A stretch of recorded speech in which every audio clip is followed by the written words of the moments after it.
we build our operating budget in accordance with our annual citizen survey, and our citizens have identified for us priorities around public safety, transportation, and some key areas of core service investment that affect their daily lives.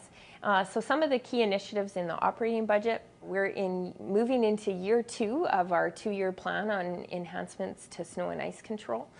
We also made substantial investments in community safety. So you'll see enhancements in terms of our RCMP and some of the allocations to their task forces, as well as to emergency services, in order to ensure that our fire and ambulance trucks are responding to the growth, so that all citizens in Red Deer are, when they call 911, they get an ambulance and fire truck in the same time frame.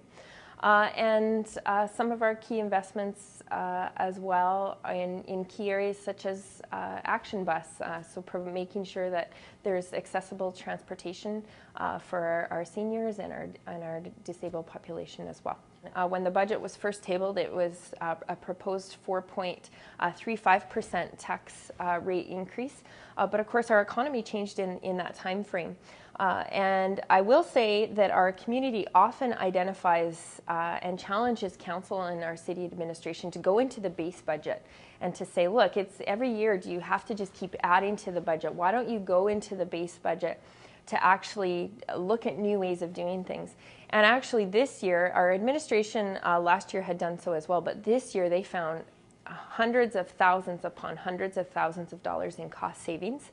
And so then the difference between that 4.35 and then it was 4.31%, and we hovered around that area for quite a while. But ultimately the difference when we landed on that 3.77% was ultimately our administration found even more cost savings that council was able to help realize on behalf of our community. One key area, and it's a very practical area, has to do with fuel savings. And it's one of the ironies, of course, with concerns around oil and gas prices.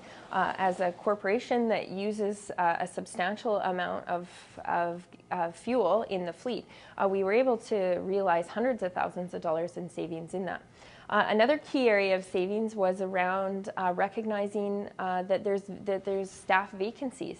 And even though those are approved positions in the RCMP, for example, sometimes there's a delay between when we order up new members for our force, and there's a time delay. So we were able to realize $1 million in savings by not funding where those gaps are. So those are just some of the ideas. Another great example is we are realizing substantial energy savings at the Cullicut, and so at the Cullicut Centre, and so we'll see savings this year and in the years to come as well.